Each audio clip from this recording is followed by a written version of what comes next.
My name's Miss Dawn, and today we are going to be talking about honesty and telling the truth. And when you're honest, you tell the truth. When you're dishonest, you don't tell the truth. You tell something that's not true, and that's called a lie. And so today we're going to read a story about a character who didn't tell the truth. And she told a little itty-bitty lie that turned into a giant problem. And we have to remember that God wants us to be honest. He wants us to tell the truth. So let's listen to our story. So our story today is called Princess capital K, period, capital I, period, capital M, period. And the author of our story is Maryann Cocca-Leffler. And the publisher of our story is Albert Whitman Company. So Princess capital K, capital I, capital M, and the lie that grew. I love the illustrations in this story. The illustrations are the pictures. It was Kim's first day of school in a new town. New school, new friends. Kim was very nervous. What if the kids don't like me, she said. Oh, they will love you, my princess, said her dad. Just be your charming self. Think about how you felt the first day of school. Kim's teacher, Mrs. Della, ushered Kim to the front of the room. Class, I want to introduce our new student.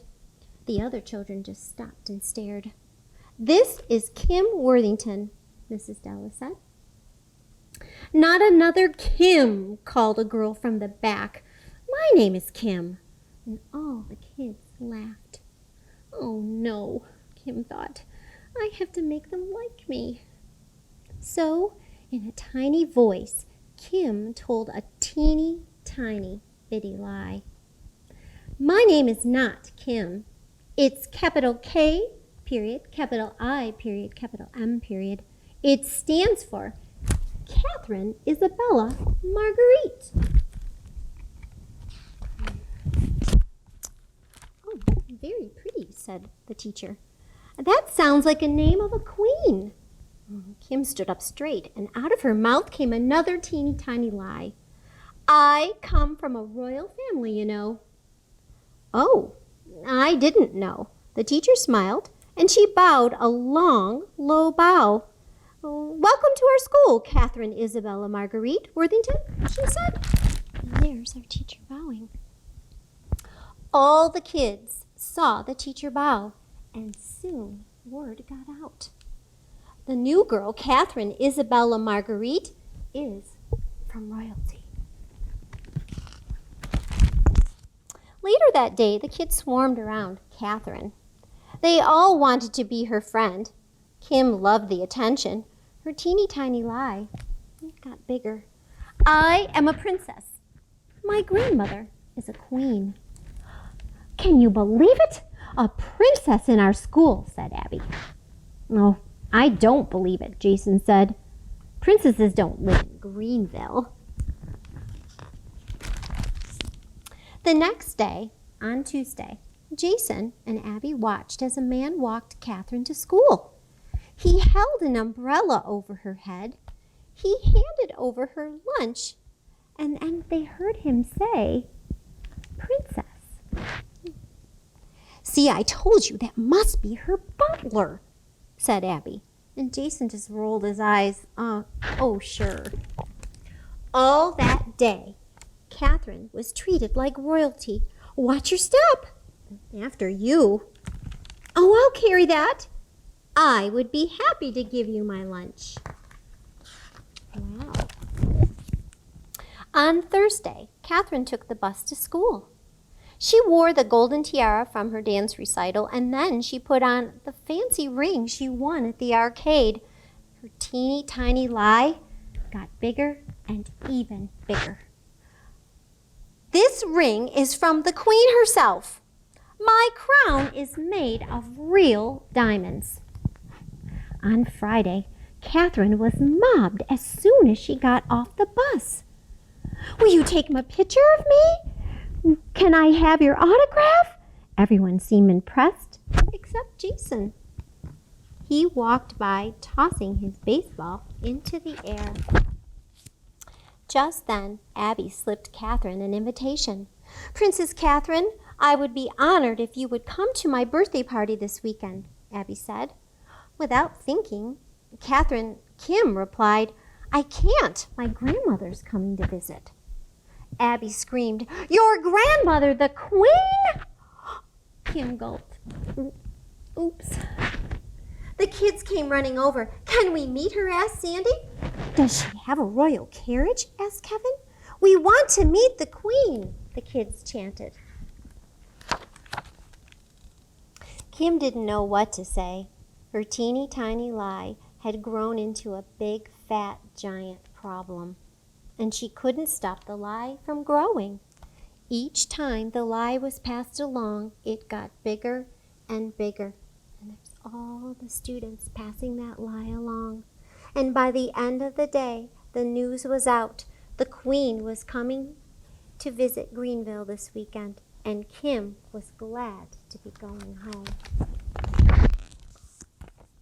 On Saturday, when Grandma Betty came to pick her up, Kim gladly left her crown at home. They went to Kim's ballet class, and then they went out for ice cream. On Sunday, they spent all day at the zoo. Kim almost forgot about her big, fat, giant problem until that evening. "Time for bed, Kim. There's school tomorrow," Grandma Betty called. "Good night, my princess." "I'm not a princess," said Kim, and she began to cry. "What's the matter?" asked Grandma Betty. Kim told her the whole story, and Grandma Betty listened hard and then said, "That's quite a problem, but things will look brighter in the morning." But Kim, she was not so sure. On Monday, as soon as Kim got on the bus, the kids started yelling at her. "We watched you all weekend and we didn't see the Queen," said Sandy. "We didn't see a royal carriage either," said Kevin. "All we saw was an old lady in a Buick," said Abby. "Princess Catherine Isabella Marguerite, you are a fake." Kim sank into her seat. The weight of her crown grew heavy, and finally the bus pulled up to the school. Kim felt even worse when she saw a large crowd waiting. Kim slowly got off the bus. She couldn't believe her eyes. There at the curb was a big, shiny car. Everyone watched as a man in a black suit rolled out a red carpet. He opened the car door and stood back. A silver shoe poked out. The children glimpsed a sparkling emerald green dress, and then a long purple cape, and finally a golden crown. An elegant lady stepped gracefully from the car. It was Kim's grandmother. Kim's a little surprised. "The Queen! My princess, you forgot your lunch." The stunned students stopped in silence. They parted to let the Queen and the princess go by. "Allow me to escort you to your classroom, my dear princess," said the Queen. Kim took the Queen's hand, and they started walking up the red carpet. Suddenly, Kim stopped. She couldn't stand it anymore. Out of her mouth came the big, fat truth. "My name is not Princess Catherine Isabella Marguerite. My name is Kim. Just plain Kim." Look at all the children's reactions. Kim handed her crown to Grandma Betty.